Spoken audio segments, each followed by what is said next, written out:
दोस्तों, जैसे मैंने अभी एक वीडियो लॉन्च किया था, आपको बताया था कि कैसे हम 12th के एग्ज़ाम की प्रिपरेशन कर सकते हैं और क्या चीज़ें कर सकते हैं। उसमें 1, 3, 5, 2, 4, 6 ऐसे करके कॉलम बनाए थे, जिसमें फिजिक्स, केमिस्ट्री, मैथ और फिजिक्स, केमिस्ट्री, बायो के बारे में हमने कुछ डिस्कस किया था। अब एक 30 डेज़ चैलेंज है फॉर 12th क्लास स्टूडेंट। इस चैलेंज पे मैं क्या करूँगा और मैं कैसे आपका सहभागी बन सकता हूँ, वो ज़्यादा ज़रूरी है। तो मैं इस चैलेंज पे आपको अल्टरनेट डेज़ पे एक पेपर प्रोवाइड कराऊँगा। ये पहला पेपर है फिजिक्स का, हिंदी मीडियम स्टूडेंट के लिए। अब पेपर आता किस क्रम में है और क्या चीज़ें होती हैं, पहले उसको डिस्कस करते हैं, फिर पेपर में आते हैं। तो देखो, आ, बा, दा, सा, चा करके 4 खंड हैं और इन 4 खंडों पे ही पेपर पूरा डिस्ट्रीब्यूट होता है। यानी पेपर में जो कुल प्रश्नों की संख्या है वह 8 होती है। पेपर का जो पूर्णांक है वो 70 नंबर का होता है, क्योंकि 30 नंबर का आपका प्रैक्टिकल एग्जाम है। जो खंड आ है वह बहुविकल्पीय प्रश्नों का है। तो देखते हैं खंड आ में क्या है। देखो, खंड आ में मैंने पहला प्रश्न रखा है, 50 ओम के प्रतिरोध को खींचकर उसकी लंबाई 2 गुनी करने पर प्रतिरोध होगा। 50 ओम के प्रतिरोध को खींचकर उसकी लंबाई 2 गुनी करने पर प्रतिरोध होगा।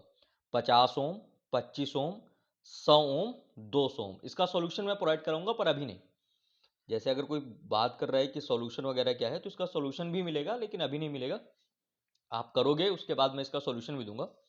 दूसरा क्वेश्चन, पहला क्वेश्चन था हमारा कि 50 ओम के प्रतिरोध को खींचकर उसकी लंबाई 2 गुनी करने पर प्रतिरोध होगा 50 ओम, 200 ओम, 50 ओम, 25 ओम, 100 ओम और 200 ओम। दूसरा प्रश्न देखें तो दूसरा है, चुंबकीय क्षेत्र बी के लंबवत v वेग से चलने वाले आवेश q पर लगने वाले बल का मान होगा। Q V V, Q B upon V, Q B upon B, V V upon Q. अब देखते हैं तीसरे प्रश्न की ओर।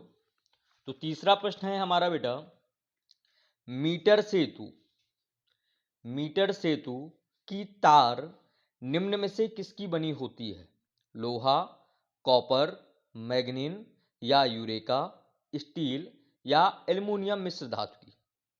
इसका नेक्स्ट प्रश्न पे आते हैं। तो नेक्स्ट प्रश्न है हमारा चौथा प्रश्न, इसको कहेंगे, विद्युत चुंबकीय तरंगों का वेग विद्युत चुंबकीय तरंगों का वेग समांतर होता है B cross E cross V, E और बी के। पांचवा प्रश्न है, जर्मेनियम डायोड का प्राचीर विभव होता है 0.1 वोल्ट, 0.3 वोल्ट, 0.5 वोल्ट, 0.7 वोल्ट। तो ये हमारे 5 प्रश्न थे जो कि बहुविकल्पीय प्रश्न थे। अब इसके सेकेंड पार्ट में आते हैं। आगे क्या है, रुको थोड़ा सा देखते हैं।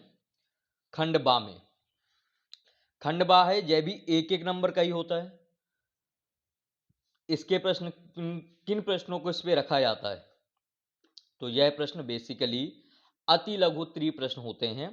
पहला प्रश्न है दूसरे का नंबर, एक कार्बन प्रतिरोध पर बैंडों के रंग एक कार्बन प्रतिरोध पर बैंडों के रंग क्रमशः लाल, काला, नारंगी तथा रजत है।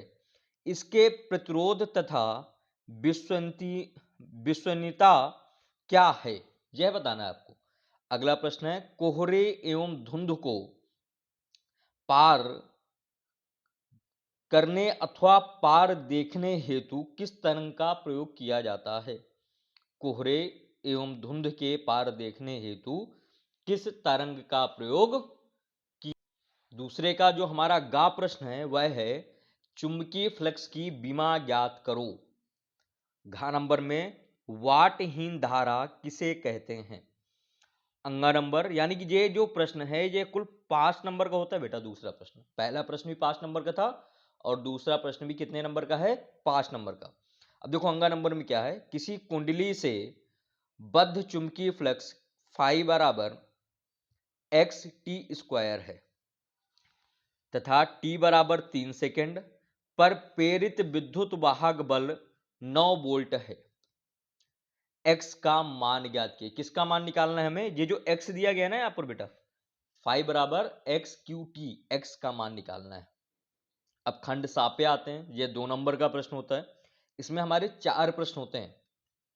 देखो खंड सा में क्या है। पहला प्रश्न है, बायो-सेवर्ट के नियम का प्रयोग करते हुए, किस नियम का प्रयोग करते हुए? बायो-सेवर्ट के नियम का प्रयोग करते हुए एक धारावाही लूप की अक्षीय रेखा पर चुंबकीय क्षेत्र का सूत्र प्राप्त कीजिए। देखो 2 तरीके के ये फॉर्मूले बताए गए होंगे, एक अक्षीय स्थिति पर और एक निरक्षीय स्थिति पर। तो तुम्हें बायो-सेवर्ट के नियम का प्रयोग करते हुए अक्षीय स्थिति पर प्रतिरोध क्या होता है यह ज्ञात करना है। तो ये हमारा हो गया का नंबर। अब खा नंबर में आते हैं। किसी सेल के विद्युत वाहक बल, किसी सेल के विद्युत वाहक बल टर्मिनल विभवांतर तथा आंतरिक प्रतिरोध में संबंध स्थापित कीजिए। किसमें? विद्युत वाहक बल, टर्मिनल विभवांतर तथा आंतरिक प्रतिरोध में संबंध स्थापित कीजिए। आयोग की समझ में आ रहा होगा। अगला जो गा नंबर है, अब इसमें आते हैं। का और खा मैंने बता दिया आपको। कौन कौन से प्रश्न बताए अभी तक? का और खा। अब गा नंबर पे आते हैं कि गा नंबर में क्या है। तो किसी स्थान पर पृथ्वी के चुंबकीय क्षेत्र, किसी स्थान पर पृथ्वी के चुंबकीय क्षेत्र का क्षैतिज घटक 3 गुणे 10 की घाते -5 वेबर प्रति मीटर तथा नति कोण 60 अंश हो तो परिणामी चुंबकीय क्षेत्र का मान क्या होगा? न्यूमेरिकल है, समझ में आ रहा होगा। किसी स्थान पर चुंबकीय क्षेत्र का क्षैतिज घटक, देखो 2 घटक होते हैं, एक क्षैतिज और एक ऊर्ध्वाधर घटक। यहां पर हमें कौन सा दिया गया? क्षैतिज घटक 3 गुणे 10 की घाते -5। यूनिट क्या है? वेबर प्रति मीटर स्क्वायर। नति कोण कितना दिया गया है? 60 डिग्री। तो हमें निकालना क्या है? परिणामी चुंबकीय क्षेत्र का मान निकालना है बेटा, ध्यान देना। घ नंबर में देखते हैं, पीएन संधि डायोड, डायोड वगैरह पढ़े होंगे आपने। तो अब क्या है? पीएन संधि डायोड को पूर्ण तरंग दिष्टकारी के रूप में, किस रूप में बेटा? पूर्ण तरंग दिष्टकारी के रूप में कैसे प्रयुक्त किया जाता है? सरल आरेख बनाकर इसकी कार्यविधि समझाई। तो यहां पर क्या करना है? आपको डायग्राम बनाना है और उसको बताना है। अब आते हैं हम अगले खंड पे, जिसका नाम है खंड दा। अभी तक हमने कौन कौन से किए? आ, बा और सा। अब आखिरी खंड कौन सा है? दा। यहां पर बेटा 3-3 नंबर के प्रश्न चालू हो जाते हैं। अब देखो पहला प्रश्न क्या है? विद्युत द्विध्रुव की या विद्युत द्विध्रुव को परिभाषित कीजिए। वैद्युत द्विध्रुव की अक्षीय स्थिति में किसी बिंदु पर वैद्युत विभव का सूत्र उत्पन्न कीजिए। क्या करना है? वैद्युत द्विध्रुव को पहले तो परिभाषित करना है, फिर वैद्युत द्विध्रुव की अक्षीय स्थिति में किसी बिंदु पर वैद्युत विभव का सूत्र उत्पन्न करना है। ये था हमारा चौथे का नंबर। अब खा नंबर में आते हैं। खा नंबर में क्या है?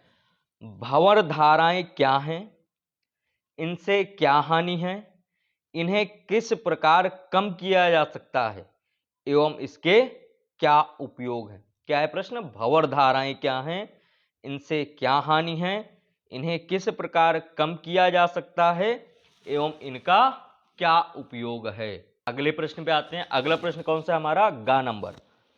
प्रत्यावर्ती धारा I बराबर I0 साइन ओमेगा टी।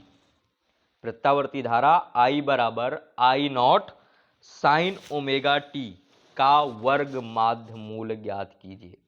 क्या ज्ञात करना है बेटा? यहां पर वर्ग माध्य मूल।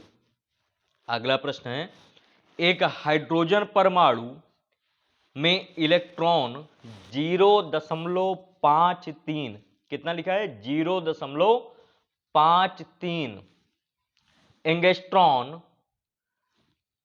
त्रिज्या की एक कक्षा में 2.3 गुणे 10 की घाते 6 मीटर प्रति सेकंड के वेग से घूम रहा है। परिक्रमण करने वाले इलेक्ट्रॉन के चुंबकीय आघूर्ण की गणना कीजिए। किसकी गणना करनी है? चुंबकीय आघूर्ण। ये पढ़ा होगा आपने। अगला प्रश्न देखते हैं। एक खिलाड़ी जिसकी ऊंचाई 12 मीटर, कितनी ऊंचाई है बेटा? 12 मीटर, 18 किलोमीटर प्रति घंटे की चाल से पूर्व की ओर दौड़ता है। किस दिशा में? पूर्व की ओर। तो खिलाड़ी किस दिशा में दौड़ता है बेटा? पूर्व की ओर दौड़ता है। उसके सिर तथा तलवों के बीच, कहां कहां पर? हेड और फुट, यानी कि सिर और तलवों के बीच विभवांतर कितना होगा? हमें केवल एक चीज मालूम बेटा, h बराबर 4 गुणे 10 की घाते -5 वेबर प्रति मीटर स्क्वायर। देखो फिजिक्स है, पेपर टफ होगा। अब टफ कैसा होगा? थ्योरी प्लस न्यूमेरिकल मिक्स होगा। तो अब इससे भड़बड़ा के या घबरा के हमें ये नहीं करना है कि हम पेपर ही छोड़ दें। जब मैं था 12th में, तब मेरे टाइम पे भी पेपर काफ़ी ज़्यादा हद तक टफ पेपर आया था, बहुत सारे लोगों ने छोड़ा भी था। तो हमें यहाँ पर ये करना है कि एग्जाम की प्रैक्टिस कैसे करनी है, हम पहले से कितने तैयार हैं। अगर हम क्रिकेट की बात करें तो एक खिलाड़ी मैच खेलने से पहले कई घंटों तक लगातार प्रैक्टिस करता है, तब जाके वह मैच पे खेलता है। एक कहानी सुनाता हूँ। मैं जिस कॉलेज में था उसके पीछे इंडियन एयरफोर्स का कैंप था। हम लोग हॉस्टल में थे।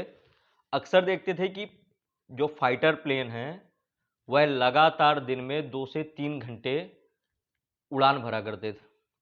एक बार कुछ दोस्तों ने पूछा हमारे वार्डन से कि सर ऐसा क्यों होता है? तो वार्डन ने बताया कि एक फाइटर प्लेन को युद्ध में केवल 6 से 7 मिनट मिलता है, उसका बाद उसको वापस आना होता है। उस 6-7 मिनट के लिए वो महीनों तैयारी करते हैं। तो हमें जो 3 घंटे मिल रहे हैं एग्जाम देने के लिए, क्या हम उस 3 घंटे का यूज अभी से ना करें? ऐसे सैंपल पेपर हैं, इन सैंपल्स पेपर को हम सॉल्व करें और अच्छे से स्कोर करें, और जितना अच्छा स्कोर उतनी अच्छी आगे की लाइफ। आगे आप बहुत सारी चीजें करोगे, मैं उसमें भी बताऊंगा कि हम 12th के बाद क्या क्या चीजें कर सकते हैं। ये बेसिक है कि हम 12th में क्या क्या कर सकते हैं। ठीक है बेटा, अब आते हैं इसके अगले प्रश्न पे, जो प्रश्न नंबर 5वां है। इसमें भी 5 प्रश्न है, चौथे में भी 5 थे, यानी पेपर भी देख लो बड़ा लेंदी आता है यार। देखते हैं 5वें प्रश्न में क्या है। एक आवर्तनीय खगोलीय दूरदर्शी, क्या है? एक आवर्तनीय खगोलीय दूरदर्शी का नामांकित किरण आरेख, यानी कि डायग्राम बनाना है तुम्हें। जब अंतिम प्रतिबिंब स्पष्ट दृष्टि की न्यूनतम दूरी पर बनता है। कहां बनता है? स्पष्ट दृष्टि की न्यूनतम दूरी पर, तो आवर्धन क्षमता का सूत्र प्राप्त करना है। यानी डायग्राम भी बनाना है और साथ में डेरिवेशन भी करना है। चलो अगले प्रश्न पर आते हैं। ये था 5वें का, ये भी 3 नंबर का सवाल है। अगला प्रश्न है, रेडियो एक्टिव क्षय के संबंध में रदरफोर्ड व सोडी के, चलिए रेडियो एक्टिव क्षय के संबंध में रदरफोर्ड व सोडी के नियम स्पष्ट किए। मतलब तुम्हें 2 डेरिवेशन लिखने हैं, 2 थ्योरी लिखनी है। किस किस की? रदरफोर्ड की और सोडी की। किसके संबंध में? रेडियो एक्टिव क्षय के संबंध में। अगला देखते हैं। किसी गोलीय अवतल पृष्ठ के लिए n/b -1/u इक्वल n-1/r स्थापित कीजिए। डेरिवेशन है। अगला, प्रकाश के वैद्युत उत्सर्जन संबंधित आइंस्टीन का समीकरण प्राप्त किए। फिर से डेरिवेशन। किसका समीकरण? आइंस्टीन का समीकरण। किसके? उसमें विद्युत उत्सर्जन के संबंध में। किसके संबंध में? विद्युत उत्सर्जन। अगला प्रश्न है हमारा, एंड गेट के लॉजिक प्रतीक बूलियन व्यंजक। क्या क्या बनाना पहले? लॉजिक प्रतीक, बूलियन व्यंजक, सत्यता सारणी, इतनी चीजें बनानी है आपको इसमें। चलो, प्रत्यावर्ती वोल्टता के वर्ग माध्य मूल की परिभाषा लिखिए। पहली चीज क्या करनी है? प्रत्यावर्ती वोल्टता के वर्ग माध्य मूल की परिभाषा लिखनी है। फिर समीकरण दिया गया है, v बराबर 300√2 साइन 500 ओमेगा टी बोल्ट है, क्या है 500 ओमेगा टी बोल्ट है। अब यहां से क्या करना है, वर्ग माध्य मूल व आवृत्ति, इस समीकरण का यूज करते हुए तुम्हें प्रत्यावर्ती धारा का वर्ग माध्य मूल ज्ञात करना है और उसकी आवृत्ति ज्ञात करनी है। दो चीजें ज्ञात करनी है बेटा, ध्यान देना। ये 6 प्रश्न हुए, अभी 7वां 8वां और देखते हैं। चलो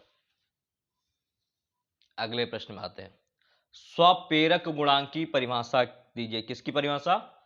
स्वप्रेरक गुणांक की परिभाषा, पता ही होगा, नॉर्मल है। नेक्स्ट है, मैक्सवेल का विद्युत चुंबकीय तरंग सिद्धांत बताते हुए, किसका? मैक्सवेल का विद्युत चुंबकीय तरंग सिद्धांत बताते हुए चुंबकीय तरंगों का अभिलक्षण लिखे। किसका लक्षण? चुंबकीय तरंगों का। 8वें प्रश्न में आते हैं, नाभिकीय रिएक्टर के प्रमुख भागों का उल्लेख कीजिए। नाभिकीय रिएक्टर के प्रमुख भागों का उल्लेख कीजिए, इसकी प्रक्रिया स्पष्ट कीजिए। रिएक्टर में शीतलक और मादक के क्या उपयोग हैं? किसके? इसके शीतलक और मादक के क्या उपयोग हैं? बेटा 8 प्रश्न होते हैं कुल, पहला पेपर था ये। अगला पेपर आपको एक दिन छोड़, यानी कि अगले दिन फ्राइडे सैटरडे को मिलेगा। ऐसे ही मैं आपको हर अल्टरनेट डेज पे पेपर प्रोवाइड कराता जाऊंगा। आपसे उम्मीद ये करता हूं कि आपको बोर्ड में 3 घंटे मिले, 3 घंटे 15 मिनट। आपको ये काम 2 घंटे 15 मिनट या 2 घंटे 30 मिनट में कंप्लीट करना है। एक बड़े अच्छे शायर थे, उन्होंने लिखा है, अगर जलाना है समा तो परवाने की तरह तपना सीखो। किसी को अपना बनाना है तो उसकी तरह चलना सीखो। मेहनत तो करनी पड़ेगी भाई, मेहनत ही है जो जमाने में आपको नया मुकाम देकर जाएगी, मेहनत ही है जो आपको आगे बढ़ाएगी। थैंक यू, मिलते हैं अगले वीडियो में। आई होप कि आप सबको पसंद आएगा ये, और आप लोग इसको सॉल्व करेंगे। पसंद आना बात अलग है, पर आप इसको सॉल्व करेंगे। इस प्रॉमिस के साथ मैं इस वीडियो को एंड करता हूं। मिलते हैं अगले वीडियो में। Bye bye.